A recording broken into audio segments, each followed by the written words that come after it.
Okay, to enter download mode on the Samsung Galaxy S24 and S24 Plus, first of all you will have to prepare the USB-C cable, and the second end of the cable, the USB-A, you have to actually plug into your PC or, for example, the game console. So that's what I'm gonna do right now. There we go. Now we have to grab our smartphone and simply turn it off. Select power off menu. Click to power off. And now when the smartphone is turned off, we'll have to use two buttons combination. We have to click and hold the the volume up button and the volume down button. So two volume buttons.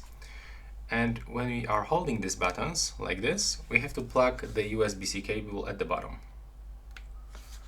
Now we have to keep holding the buttons and just wait until the download mode pops.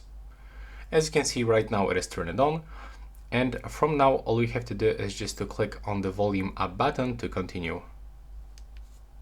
And as you can see right now we are in the download mode. And that's how it looks right now. Please subscribe to my channel and see you in the next one.